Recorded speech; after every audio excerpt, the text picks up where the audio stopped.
আমাদের ঘরের মা বোনেরা প্রত্যেক মাসে একবার করে নাপাক হয় না? মা বোনরা একবার করে নাপাক হয়। মা বোন ভালো করে শুনেলেন তো, অনেক মহিলা মনে করে যে আমি যখন নাপাক হয়ে যাই, পিরিয়ডস যখন আমার চলে, ওই মুহূর্তে আমি মনে হয় কিছুই করতে পাবো না। অনেক মেয়ে প্রশ্ন করে যে মুফতি সাহেব, যে আমি নাপাকি অবস্থাতে বাড়িতে ফাতিয়া হচ্ছে তো শিরনি বানাতে পাবো কি পাবো না? ভালো করে শুনেলেন মা বোন, নাপাক অবস্থায়, পিরিয়ডস অবস্থায় মাত্র কয়েকটা কাজ করা হারাম। নামাজ পড়া যাবে না, রোজা রাখা যাবে না, কাবা তওয়াফ করা যাবে না, কোরআন তেলাওয়াত করা যাবে না, কোরআন ছোঁয়া যাবে না, এরপরে স্বামীর সাথে সহবাস করা যাবে না। ইহা ব্যতিরিকে অন্যান্য যত কাজ আছে আপনি করতে পাবেন। নামাজের সময় সময় বাহারের শরিয়াতের মধ্যে হুজুর সদরুশ্বরী আমজাদ আলী রহমাতুল্লাহ আলাইহি স্পষ্ট আকারে লিখেছে যে মা বোনরা নাপাক যখন থাকবে তো ওই মুহূর্তে ও নামাজের সময় সময় মুসাল্লা বিছিয়ে ওযু বানিয়ে মুসাল্লাতে বসে বসে তওবা ইস্তেগফার পড়বে, কালেমা পড়বে এবং আমার নবীর উপরে দরুদ ও সালাম পড়বে। সুবহানাল্লাহ বলবেন না? তো আপনি এগুলা করতে পাবেন। ওই সময়তে নবীর উপরে দরুদ ও সালাম পড়বেন নামাজের সময় সময়, কারণ নামাজের অভ্যাসটা ছুটে যেন না যায়। কথা বুঝতে পারলেন? নামাজের অভ্যাসটা ছুটে যেন না যায়। তো আজিজানে মুহতারাম বলতেছিলাম, তো নবী আমার মাদাদ করেন, এই জন্য নবীর উপরে বেশি বেশি করে দরুদ পড়বেন। বলেন ইনশাআল্লাহ। নবীকে সালাম দিবেন। দেখেন, দরুদ শরীফ হচ্ছে এমন এক পরিপূর্ণ ইবাদত, নামাজ পড়তে গেলে নামাজের জন্য ওযু লাগে না। কি বলছেন? বিনা ওযুতে নামাজ হবে? জি না, বিনা ওযুতে নামাজ হয় না। কোন ব্যক্তি যদি বিনা ওযুতে নাজায়েজ হারাম মনে করে যদি নামাজ পড়ে, যে বিনা ওযুতে নামাজ পড়া হলো হারাম, এটা জেনে যদি নামাজ পড়ে তাহলে গুনাহে কাবিরা হবে। আর কোন ব্যক্তি যদি বিনা ওযুতে হালাল মনে করে নামাজ পড়ে, মনে করলো যে বিনা ওযুতে নামাজ পড়া হালাল, এটা মনে করে যদি নামাজ পড়ে তাহলে ওই ব্যক্তি সঙ্গে সঙ্গে কাফির হয়ে যাবে। কথা বুঝলেন? সঙ্গে সঙ্গে কাফির হয়ে যাবে। এই জন্য নামাজের জন্য, নামাজ পড়ার জন্য ওযু করা হলো অপরিহার্য, অর্থাৎ ওযু করতে হবে। কিন্তু দরুদ শরীফ এমন এক ইবাদত যেটা ওযু করেও পড়া যায়, বিনা ওযুতেও পড়া যায়। সুবহানাল্লাহ, জোরে সুবহানাল্লাহ বলবেন। সুবহানাল্লাহ।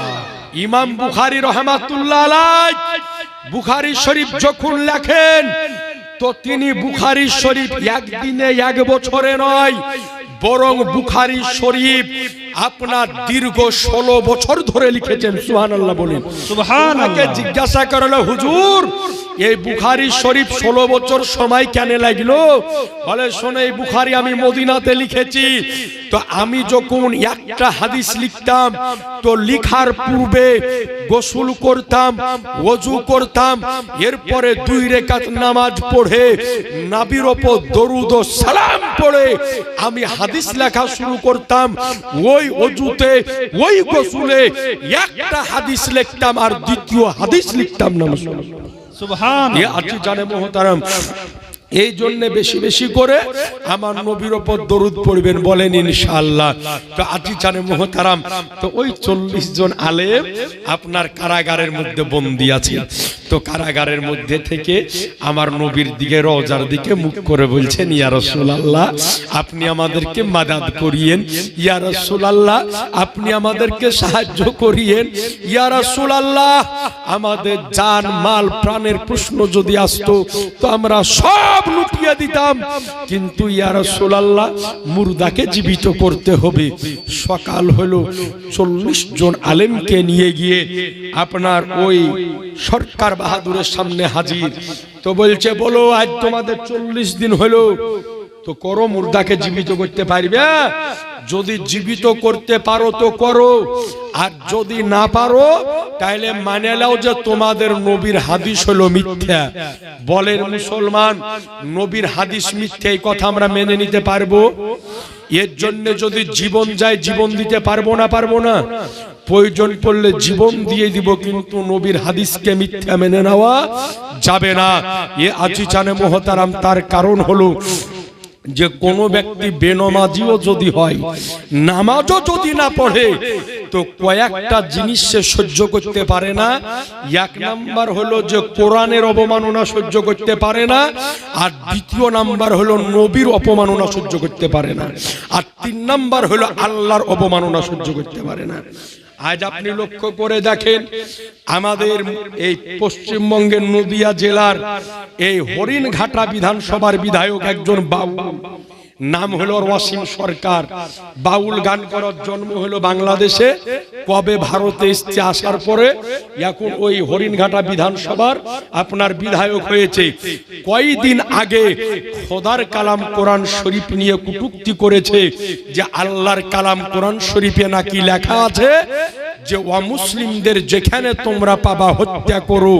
আজকে এই গাধা মূর্খ নিরের জাহেল মারদুদ মালাউন ফেরাউন নমরুদ কোরআন মাজিদে শুধু অর্থ দেখেছে, কিন্তু এই যে আয়াতটা কখন নাজিল হয়েছে, কখন অবতীর্ণ হয়েছে, এ সম্পর্কে এর কোনো নলেজ নাই, এর কোনো জ্ঞান নাই। তার কারণ হলো যে খোদার কালাম কোরআন মাজিদ বোঝা কি এত সহজ? এই সারা জীবন মেয়ে ছেলে নিয়ে বাউল গান করে আজ এসেছে কোরআন মাজিদকে আজকে ভুল প্রমাণ করার জন্য।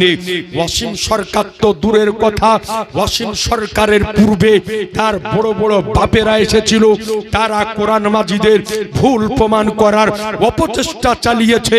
আজ আপনি লক্ষ্য করে যদি দেখেন, যারাই কোরআন মাজিদের ভুল ধরার জন্য রিসার্চ করতে বসেছে, শেষ পর্যন্ত খোদার কালাম কোরআন মাজিদ রিসার্চ করতে গিয়ে তারা ইসলাম ধর্ম কবুল করে নিয়েছে। সুবহানাল্লাহ। কোরআন মাজিদে সূরা 10 পারার আপনার ওই যে সূরা তওবার যে 5 নম্বর আয়াতে লেখা আছে যে তোমরা অমুসলিমদেরকে যেখানে পাবে তাদেরকে হত্যা করে এবং ঘরে বন্দী করো। এটা কোন প্রেক্ষাপটে নাজিল হয়েছিল? এই জন্য কোরআন মাজিদকে বুঝতে গেলে যত রকম জ্ঞান লাগে, এর মধ্যে একটা হলো শানে নুজুল, সাবাবে নুজুল, অর্থাৎ এই আয়াতটা কেন নাজিল হলো। তো যে আয়াতটা নিয়ে আজ বিধর্মীকেরা, আজ অমুসলিমরা এই ভারতবর্ষের আজকে উগ্র হিন্দুত্ববাদীরা আওয়াজ তুলতেছে, তাদেরকে বলতে চাই যে ভালো করে এই আয়াতের ব্যাখ্যা, তার বিশ্লেষণ কি আগে ভালো করে দেখো। এই আয়াতটা নাজিল হয়েছিল 9ম হিজরিতে। কেন নাজিল হলো? যেই সময়তে মক্কার কাফের এবং মদিনার মুসলমানদের মধ্যে একটা চুক্তি হয়েছিল। কি চুক্তি? সামনে 10 বছর আমরা কোনো যুদ্ধ করব না, একে অপরের সাথে কোনো মারামারি করব না, লড়াই করব না। এই চুক্তিতে দুই পক্ষই সহি করেছিল, কিন্তু মক্কার কুফারে কুরাইশেরা এই চুক্তিকে ভেঙে দিয়েছিল। তারা চুক্তিকে ভেঙে আবার মুসলমানদের উপরে হামলা করেছিল, মুসলমানদেরকে আজকে অপমান অপদস্থ করেছিল, বেইজ্জতি করেছিল। এরপরে আল্লাহ তাদের জন্য এই আয়াতকে অবতীর্ণ করেছিল যে ওই সময়তে যে সমস্ত মুশরিকরা এই চুক্তিকে ভঙ্গ করেছিল তাদেরকে হত্যা করো এবং তাদেরকে বন্দী বানাও। এই সমস্ত মুশরিকদের জন্য এই হুকুম দেওয়া হয়েছিল না। কিন্তু এই দুপাতার গানিয়া গান গাহে বেড়ায়, গলায় করে একটা ডুমনি লিয়া ও এসছে কোরআন মাজিদের ভুল ধরতে। কিন্তু আজকে একটাই কথা বলতে চাই, আমরা হলাম মুসলমান, আমাদের অন্তরের মধ্যে কোরআনের প্রেম আছে, ভালোবাসা আছে, আমাদের মধ্যে কোরআনের শিক্ষা আছে। এই কারণে আমরা এতক্ষণ পর্যন্ত বসে আছি। আজকে সোশ্যাল মিডিয়ার মাধ্যমে আমাদের রাজ্যের মুখ্যমন্ত্রীর নিকটে আমি অনুরোধ করব, আমি সোশ্যাল মিডিয়াতে দেখলাম যে এই কুখ্যাত ডাকাত, এই মারদুদ মালাউন ফেরাউন ওয়াসিম সরকারের বিরুদ্ধে 1 নয় 2 নয়, কমবেশ 600-রও বেশি এফআইআর হয়েছে। অতি অবিলম্বে তাকে জানে গ্রেফতার করা হয়। আর তাকে যদি গ্রেফতার না করা হয় এবং তার দৃষ্টান্তমূলক শাস্তি যদি না দেওয়া হয়, তাহলে মুসলমানরা কিন্তু পথে নামবে। আর কসম খোদার, আজকে বদরের ময়দান সাক্ষী আছে, উহুদের ময়দান সাক্ষী আছে, আজকে তাবুকের ময়দান সাক্ষী আছে, খাইবারের ময়দান সাক্ষী আছে যে মুসলমানরা যদি ময়দানে নেমে যায় তো কি ঘটে যেতে পারে। সুতরাং সাবধান, এই ভারতবর্ষ হলো ধর্মনিরপেক্ষ দেশ। এই দেশে হিন্দু, মুসলিম, জৈন, খ্রিস্টান সকলেরই বসবাস করার অধিকার আছে এবং সকলে নিজ নিজ ধর্মের কথা বলার অধিকার রাখে। এ আজিজানে মোহতারাম, সুতরাং খোদার কালাম কোরআনের বিরুদ্ধে যেই ব্যক্তি কুরুচিকর মন্তব্য করেছে তার সাজা হতে হবে না হবে না? জোরে বলেন, হতে হবে। তো আজি জানে মোহতারাম বিরাদারানে ইসলাম, তো আজকে এই রসুলে কায়নাত সাল্লাল্লাহু আলাইহি সাল্লামের রওজার দিকে 40 জন আলেম হাত জোড় করে বলছেন, ইয়া রাসূলুল্লাহ আপনি সাহায্য করেন। সকাল বেলাতে যখন হাজির করা হলো তো বলছে, বলো মুর্দাকে জীবিত করতে পারবে না তোমাদের ধর্মকে মিথ্যা বলে মানবে? 40 জন আলেমের কপাল দিয়ে ঘাম ঝরতে আরম্ভ করে দিয়েছে, চচ করে ঘাম চুইতেছে। যেই মুহূর্তে আমরা করব কি, কিন্তু আমার নবীর মাদাদ, আমার নবীর সাহায্য কাকে বলে একটু দেখুন, জোরে সুবহানাল্লাহ বলেন। সুবহানাল্লাহ। আমার নবীর সাহায্য কাকে বলে দেখেন। আমার রাসূলুল্লাহ মদিনাতুল মানওয়ারা থেকে হুজুর সৈয়দ মোহাম্মদ সৈয়দ আলী হামদানি রহমাতুল্লাহ আলাইহিকে লক্ষ্য করে বললেন, ওগো সৈয়দ আলী হামদানি, তুমি এতক্ষণ পর্যন্ত হামদান শহরে আছো, হামদান শহরে থেকো না, ভারতের কাশ্মীরের বুকে আমার 40 জন আলেম হাক্কানির দল বিপদগ্রস্ত হয়েছে, এক্ষুনি তুমি ওই জায়গাতে উপস্থিত হয়ে যাও। কসম খোদার কিতাব সাক্ষী দেয়, হুজুর সৈয়দ আলী হামদানি রহমাতুল্লাহ আলাইহি হামদান শহর থেকে চলতে আরম্ভ করলেন। কিতাব বলে যে ওই দিন সৈয়দ আলী হামদানির এক কদম ছিল হামদান শহরে, আর এক কদম ছিল ভারতের কাশ্মীরের জমিনে মুসলমান। সুবহানাল্লাহ, একটু জোরে হবে না সুবহানাল্লাহ? বলে সৈয়দ আলী হামদানি রহমাতুল্লাহ আলাইহি কাশ্মীরের জমিনে পৌঁছালেন। পৌঁছানোর পরে বললেন, বলো একটা মুর্দাকে জীবিত করতে হবে, আরে আমার নবীর হাদিসকে মিথ্যা মানতে হবে। বলে, শোনো, আমি নবী নই, আমি রাসূল নই, আমি পয়গম্বর নই, আমি শুধুমাত্র আমার নবীর গোলাম একজন। বলে, একটা তো দূরের কথা, কসম খোদার প্রয়োজন যদি পড়ে তো গোটা কবরস্থানকে জীবিত করে দিতে পারি। সুবহানাল্লাহ, একটু জোরে বলেন না সুবহানাল্লাহ? সুবহানাল্লাহ। তো হুজুর সৈয়দ আলী হামদানি রহমাতুল্লাহ আলাইহি মুর্দাকে জীবিত করেছিলেন। হাজার হাজার ওই দিন অমুসলিমরা তিনার কদমে পড়ে কালেমা পড়ে ইসলাম কবুল করেছিলেন মুসলমান। একটু জোরে বলে দেন সুবহানাল্লাহ। তো সুতরাং এই ভারতবর্ষের বুকে ইসলাম এনেছে আল্লাহর ওলিগণ, জোরে বলে দেন সুবহানাল্লাহ। এই জন্য আমরা আল্লাহর ওলিদের দরবারে যাই, পীরের দরবারে যাই, গাউসের দরবারে যাই, কুতুবের দরবারে যাই, আব্দালের দরবারে যাই, ফকিরের দরবারে যাই, আর ইনশাআল্লাহ কিয়ামত পর্যন্ত আমরা যাব। বলেন ইনশাআল্লাহ।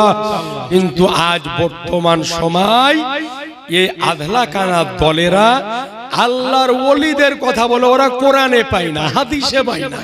তো এখন কোরআন হাদিস ভালো করে ঘাটাঘাটি করতে হবে, তবেই না হবে। তো এ তো আধলা কানি, তো চোখেই দেখতে পাই না। দেখেন আল্লাহর ওলিদের নিকটে গেলে কি হয়। হাদিসটি বুখারীতেও আছে এবং মুসলিমেও আছে। হাদিসের রাবি হযরতে আবু হুরায়রা রাদিয়াল্লাহু তাআলা তিনি বর্ণনা করেন যে নবী আমার বলেন যে বানি ইসরাইল গোত্রে একটা লোক ছিল, খুব খাতারনাক লোক ছিল। তো এই লোকটা মার্ডার করতে করতে করতে 99টা মার্ডার করেছিল। কয়টা? 99টা মার্ডার করার পরে যখন কবরে যাওয়ার সময় হলো, আর কদিন পরে মরে যাবে, তো মনে মনে চিন্তা করছে, আল্লাহ গো আর কদিন পরে তো মরিয়া যাব, কবরে চলে যাব।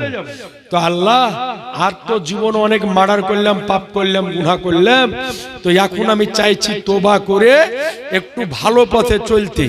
তো একজন আপনার ইহুদি খ্রিস্টান পাদ্রীর নিকটে গেল, ওই যারা তাদের ধর্মীয় গুরু। যাওয়ার পরে বলল যে বাবা, আমি এক নয় দুই নয় অনেক পাপ করেছি, কিন্তু 99টা খুন করেছি, আল্লাহ কি আমার এই গুনাহ পাপ মাফ করবে? তো পাদ্রী বলল, ভাগ, 99টা মাফ করেছে, পাপ খুন করেছে কেন, মাপ নিতে তোর ক্ষমা টমা না, পালা এখান থেকে। যেমনই এই কথা বলাই মার্ডার করা লোকের কিন্তু মাথা গরম, চিন্তা করলে আল্লাহ দেখো 99টা করেছি, একে দিয়ে সেঞ্চুরি করবো। কথা বুঝেননি? মানে 99টা হয়েছে, একে দিয়ে সেঞ্চুরি, মানে 100 পুজিয়ে নিল। তো এই পাদ্রীকেও একই কবে একেও মারিয়ে দিয়ে ছিল 99 হয়ে গেল, 100 পূর্ণ করে নিল। এবার চিন্তা করলো যা 100 তো পূর্ণ হইলো, এবার দেখি মাপ পাই কিনা। একজন আলেমের নিকটে গেল যে হুজুর আমি এক এক করতে করতে 99টা মার্ডার করেছিলাম, এক ইহুদি পাদ্রীর নিকটে গিয়েছিলাম। তো ও যখন রাগ করে আমাকে বললো যে তোকে আর মাপই করবে না, তো রাগ করে সহ্য করতে না পেরে 99 পরে ওকেও গাইতে দিয়ে 100 করে দিয়েছি। তো আল্লাহ কি আর আমাকে মাপ করবে? তো আলেম বলল যে দেখো, একজন মানুষের পাপ এবং গুনাহ যত বড়ই হোক না কেন, আল্লাহর রহমতের চাইতে মানুষের পাপ কিন্তু বড় হয় না। নাকি বলছেন? একজন মানুষের গুনাহ যতই বেশি হোক, কিন্তু আল্লাহর রহমত তার চাইতে বেশি। নাকি বলছেন? আল্লাহ কত দয়ার, কত রহমতের, একটু আপনাকে বুঝিয়ে দিই, ভালো করে দেখেন। পৃথিবীর বুকে আপনি যার নিকটে অন্যায় করেন না কেন, আপনি যদি আপনার বাপের মায়ের কাছে অন্যায় করেন, খোদা না খাস্তা কোনো ব্যক্তি তার মাকে বড় বড় কথা বলে দিল, 2-4 ধাক্কাও দিয়ে দিল, তো মা কোনোদিনও বেটাকে বলে না যে বাবা আমার কাছে আয় তো খায়, আমি মাফ করব, কোনোদিনও বলবে না। আপনি যদি নিজে থেকে বলেন মা মাপ দাও, তাহলে মা কিন্তু মাপ দিবে। আপনি নিজে থেকে যে যদি বলেন বাপ মাপ দাও, তো বাপে মাপ দিবে। আপনি আপনার কোনো গ্রামের মানুষকে যদি অন্যায় কথা বলেন, খারাপ কথা যদি বলেন, গালি যদি দেন, যদি মারেন, তো ওই মানুষটা কোনোদিনও বলবে না যে আমাকে রমনার অমুক লোকে মারিয়া চলে আসো গো, তোমাকে আমি মাফ করব, কোনোদিনও বলবে না। আপনি পায়ে হাঁটে যদি জান যে আমাকে মাফ করেন, তবেই মাফ করবে, না হলে করবে না। কিন্তু পৃথিবীর বুকে আজকে মানুষের নিকটে আপনি যতই অন্যায় করেন, পাপ করেন, মানুষ আপনাকে মাফ করার জন্য খুঁজবে না। কিন্তু আল্লাহর কাছে আপনি অন্যায় করেন, পাপ করেন, যত বড়ই গুনাহ করেন না কেন, আল্লাহ কিন্তু আপনাকে আমাকে মাফ করার জন্য প্রতিদিন খুঁজে বেড়ায়। মুসলমান আল্লাহ প্রতিদিন খুঁজে বেড়ায় যে আমার কোন পাপী বান্দা তুমি আসো, আমি তোমাকে মাফ করব, কোন গুনাহগার বান্দা তুমি আসো, আমি তোমাকে মাফ করব। এই জন্য নবী আমার বলেন যে কোন ব্যক্তি যত বড়ই পাপ, যত বড়ই গুনাহ, যত বড়ই অন্যায় করুক না কেন, যদি 3টা শর্তের উপরে দাঁড়িয়ে তওবা যদি করতে পারে, তো আল্লাহ পাক তার জীবনের গুনাহকে মাফ করে দিয়ে তার ওই গুনাহটাকে নেকি দিয়ে বদলে দেয়। মুসলমান সুবহানাল্লাহ। কি শর্তটা একটু ভালো করে শুনেলেন? নবী আমার বলেন যেই ব্যক্তি তওবা করবে, যেই পাপের জন্য করবে, ওই পাপটা ওকে স্বীকার করা লাগবে যে এই পাপটা আমি করে ফেলেছি। বুঝেন ভালো করে, এই পাপটা আমার দ্বারাই হয়ে গিয়েছে। 2 নাম্বার শর্ত হলো ওই পাপের জন্য ওকে লজ্জিত হতে হবে যে আল্লাহ এই পাপটা হয়ে গেছে, আমি খুব শরমিন্দা, খুব লজ্জিত। আর 3 নাম্বার হলো যে বেঁচে থাকা পর্যন্ত ওই পাপের দিকে যেন ঘুরে না যায়, অর্থাৎ ওই পাপের কাজ ও যাতে জীবনে আর না করে। এই রকম 3টা শর্তের উপরে দাঁড়িয়ে কোন ব্যক্তি তওবা যদি করতে পারে, তো ওর পাপ যত বড়ই হোক না কেন, আল্লাহ পাক ওর গুনাহকে মাফ করে দেয়। জোরে বলেন সুবহানাল্লাহ, সুবহানাল্লাহ। তবে একটা কথা বলে দিই, কিছু পাপ আছে তোবার মাধ্যমে মাফ হয়, আর কিছু পাপ আছে আদায়ের মাধ্যমে মাফ হয়। যেমন আপনাকে বলি, কোন ব্যক্তি যদি কোনোদিন মদ পান করে নেয়, শরাব পান করে নেয়, তো এই 3টা শর্তের উপরে দাঁড়িয়ে তোবা যদি করে, তাহলে আল্লাহ কিন্তু মাফ করে দিবে। এবার দেখা গেল, এবার কেউ বলতে পারে যে মুফতি সাহেব তাহলে বড়ই ভালো হয়, আমি আজ থেকে সুদ খাইতে আরম্ভ করে দিলাম, সুদ খায়া খায়া খায়া কোটি কোটি টাকা করে নিলাম, মরার 2 দিন আগে খুলুস দিলে তওবা করে নিব, আল্লাহ তাহলে মাফ করে দেব। জি না, মাফ করবে না। কেন? এই তওবাটা, ধরেন যে কোন ব্যক্তি যদি সুদের টাকা, সুদ খেয়ে খেয়ে খেয়ে বিরাট বিল্ডিং দিয়ে দেয়, কোটি কোটি টাকা রোজগার করে নেয়, এখন মরার আগে চিন্তা হচ্ছে আমি তওবা করে মরবো, আল্লাহ যেন মাফ করে। তো ওর জন্য ফাতোয়া হলো সুদের মাধ্যম দিয়ে যত টাকা রোজগার করেছে, এ টাকা গেলা গরিব ফকির মিসকিনকে এমনি বিলিয়ে দিতে হবে। বিলিয়ে দেওয়ার পরে তওবা করতে হবে। মশলা বুঝতে পারলেন? বিলিয়া দুয়ার পরে তওবা করতে হবে, তবেই মাফ হবে। আর দেখা গেল যে 5 কোটি টাকার বাড়ি আছে, 5 কোটি টাকা ব্যাংকে আছে, 10 বিঘা জমি আছে, সুদের টাকা দিয়ে করে নিয়েছে, আর এখন মরার আগে বলছে আল্লাহ তুমি মাফ করো, হবে না। ওকে ওই সুদের টাকা আগে বের করে দিতে হবে, বের করার পরে গা তওবা করতে হবে। কথা বুঝতে পারলেন? এইটা এরকম। তো দুই রকম, কিছু গুনাহ মাফ হয় তওবার মাধ্যমে, আর কিছু গুনাহ মাফ হয় আদায়ের মাধ্যমে। তো যেমন শুধু সুদ নয়, সুদ ঘুষ এরকম আপনার যত রকমের হারাম কামাই দিয়ে ইনকাম করে রেখেছে, যদি মনে করে তওবা করব, তো হারামের কামাইকে আগে বের করে দিতে হবে। গরিব ফকির মিসকিনদের মধ্যে এমনি বিলিয়ে দিতে হবে যে এই টাকার মালিক আমি নাই, অন্য কেউ, যা এই টাকা অন্য কেউ নিয়ে চলে যা। তারপরে যদি তওবা করে তবে আল্লাহ তার তওবা কবুল করবে। জোরে বলেন সুবহানাল্লাহ। সুবহানাল্লাহ। মসলা বুঝতে পারলেন? তো 100টা মার্ডার করেছে, তো আলেম সাহেব বললে যে শুনেন, হ্যাঁ আল্লাহ আপনাকে মাফ করবে, তবে একটা কাজ করতে হবে। কি বলে? এই গ্রাম থেকে পাশের একটা গ্রাম আছে, ওই গ্রামে কিছু আল্লাহর ওলি ব্যক্তি, আল্লাহওয়ালা ব্যক্তি, তারা বসে বসে ওই জায়গাতে ইবাদত করে। তো তুমি ওদের নিকটে চলে যাও, ওদের কাছে গিয়ে যদি তওবা করো তো আল্লাহ তোমার তওবাকে কবুল করে নেবে। সুবহানাল্লাহ। এইবার আলেমের কথা শুনে এক পা দুপা করে রাস্তায় যেতেছে, মাঝ রাস্তাতে ওর হায়াত শেষ, মালাকুল মউত এসে তার রূহ কিন্তু কবজ করে নিবে।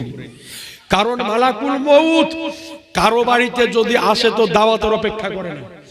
আজকে এই বাড়িতে এই জায়গাতে জলসা করতে এসেছি, মিলাদ করতে এসেছি, কমবেশ 2 থেকে 2.5 মাস পূর্বে আমাকে ফোনে দাওয়াত দেওয়া হয়েছিল যে 2 জানুয়ারি আপনার দাওয়াত, এই জন্য আমি এসেছি।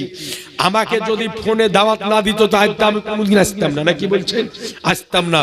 তো আমার মতো আলেমকে আনতে গেলে দাওয়াত দেওয়া লাগে, কিন্তু মালাকুল মউতকে আনতে গেলে দাওয়াত দেওয়া লাগবে, নিমন্ত্রণ দেওয়া লাগবে। সময় হয়ে যাবে আপনার বাড়িতে হাজির, টাইম হয়ে যাবে আপনার বাড়িতে হাজির। সুতরাং সাবধান মুসলমান, যে কোনো সময়তে চলে যাবে আপনি নিজেও জানেন না। তো ওই ব্যক্তি যখন রাস্তাতে, তো ওর মউত যখন হয়ে গেল, তো এইবার রহমতের ফারিস্তা, আযাবের ফারিস্তা 2 দলই হাজির। হাজির হওয়ার পরে একেবারে বুখারী মুসলিম স্পষ্ট হাদিস আছে, 2 দলই হাজির। রহমতের ফারিস্তারা বলছে আমরা নিয়ে যাব, তো আযাবের ফারিস্তারা বলছে কেন? বলছে তওবা করতে যাচ্ছিল, তওবা আল্লাহ কবুল করতো।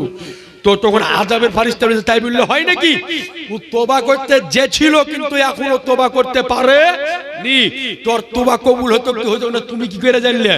2 ফারিস্তার মধ্যে, 2 দলের মধ্যে মুনাজারা, ও মানবে না, ইও মানবে না। আল্লাহ কিন্তু 2 দলেরই অবস্থা দেখার পরে আল্লাহ খুব আনন্দিত হতেছে। বলেন সুবহানাল্লাহ। অনেক সময়তে আল্লাহ বান্দার কিছু কার্যকলাপ দেখে আল্লাহ পাক খুব খুশি হয়। জোরে বলেন সুবহানাল্লাহ। আল্লাহ পাক খুব আনন্দিত হয়। সুবহানাল্লাহ।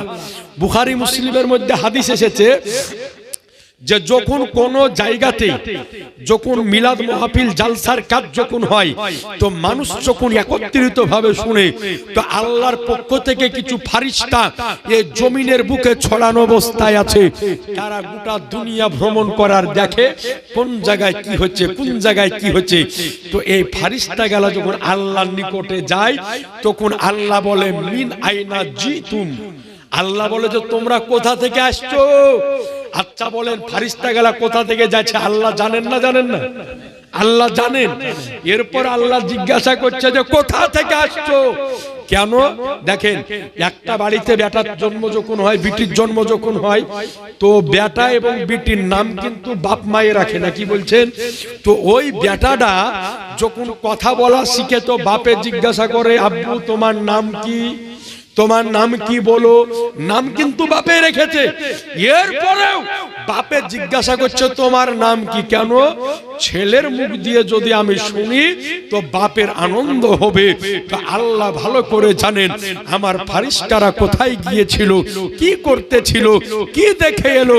এরপরে আল্লাহ জিজ্ঞাসা করে মিন আইনা জিতুম, তোমরা কোথা থেকে আসতেছো?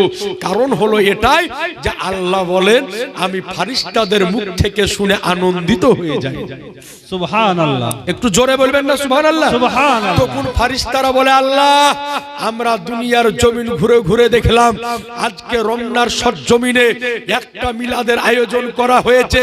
আল্লাহ বললেন যে কারা কারা বসে আছে?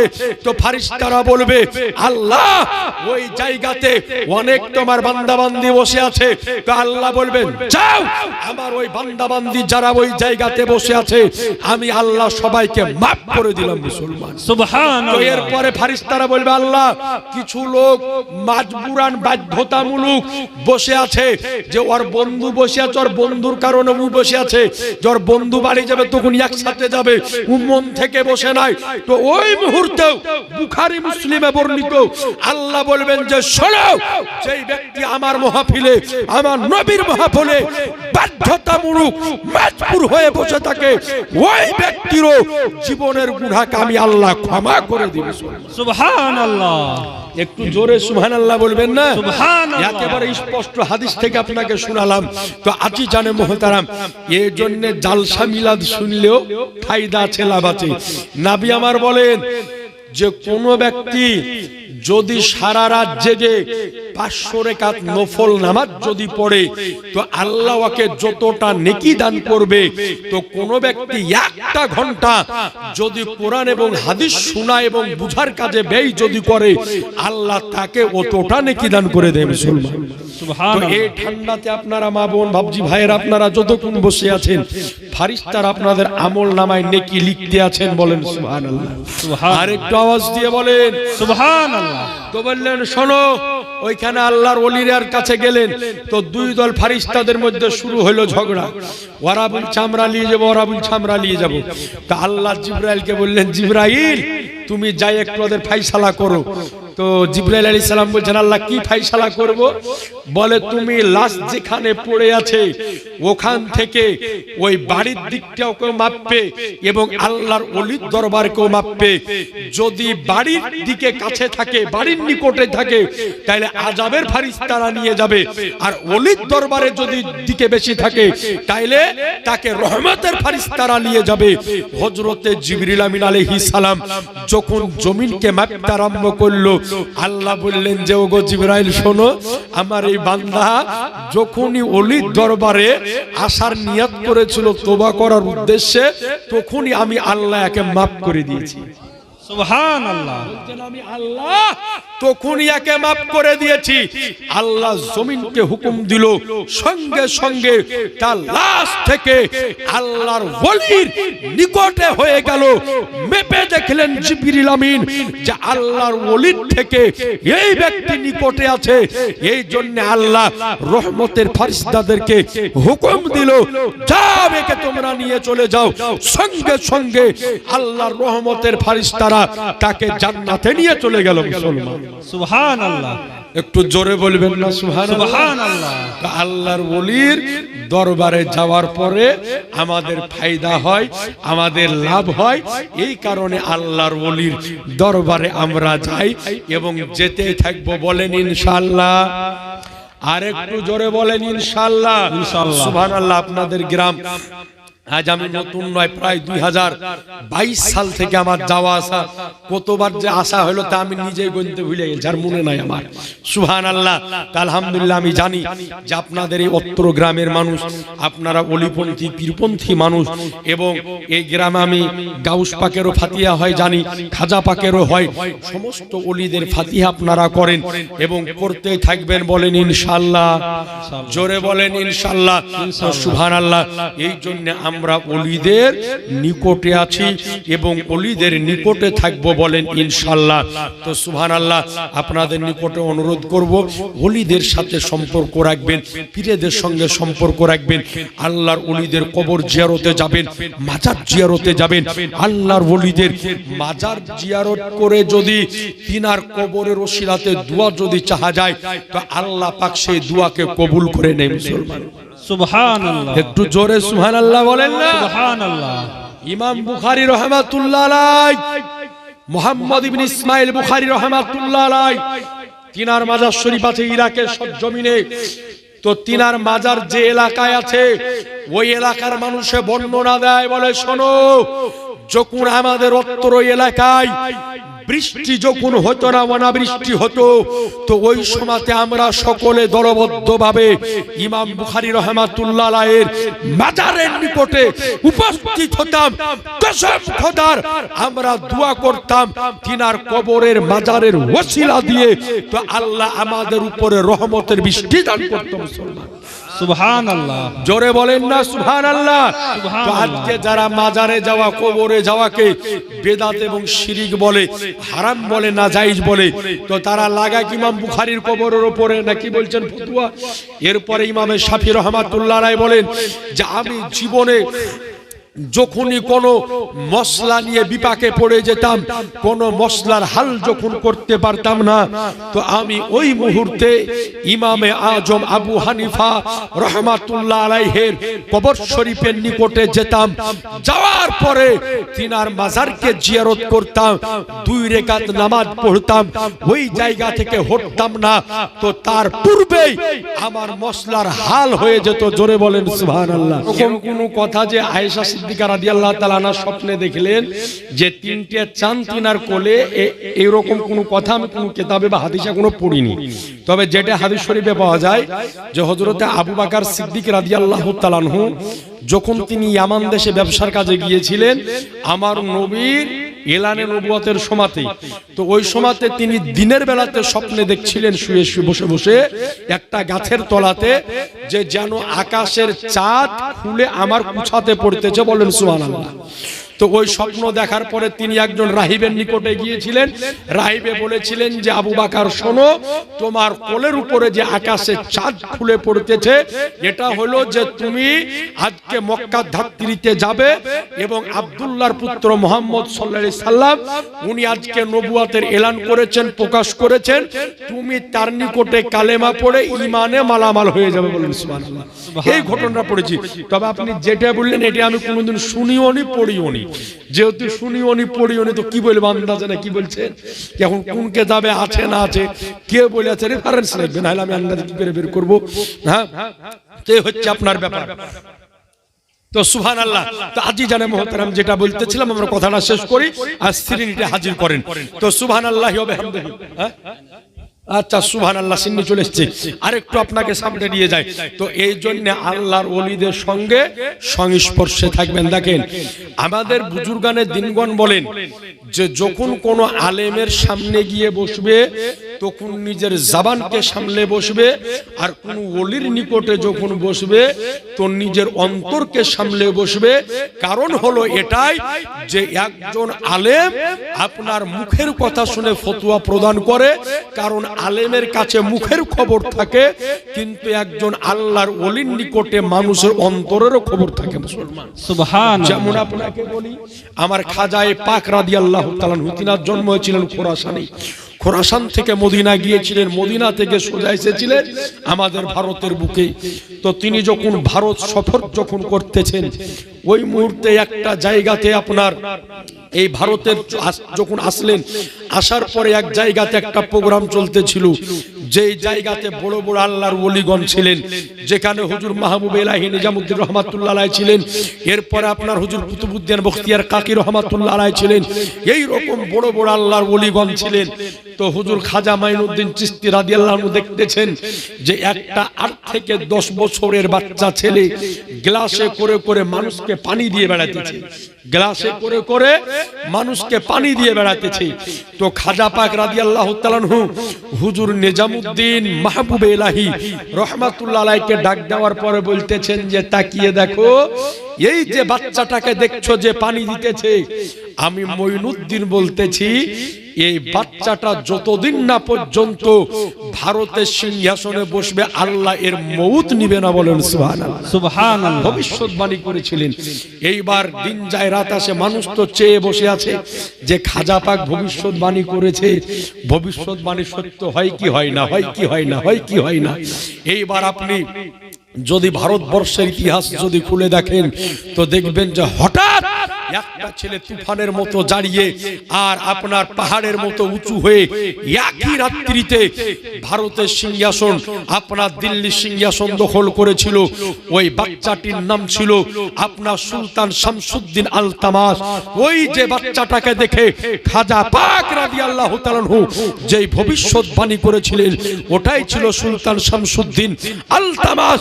তিনি ভারতের সিংহাসন দখল করেছিলেন আর আমার খাজা পাকের ভবিষ্যৎবাণী সত্য হয়ে গেল। মুসলমান আল্লাহর ওলিদের নিকটে যাবেন আসবেন সুবহানাল্লাহ। আজি জানে মুহতারাম বিরাদান ইসলাম, যাই হোক আপনাদের নিকটে অনুরোধ করব ওলিদের সাথে মহব্বত রাখবেন, পীরেদের সাথে মহব্বত রাখবেন, আল্লাহর ওলিদের মাজার জিয়ারত করবেন, কবর জিয়ারত করে বলেন ইনশাআল্লাহ, জোরে বলেন ইনশাআল্লাহ।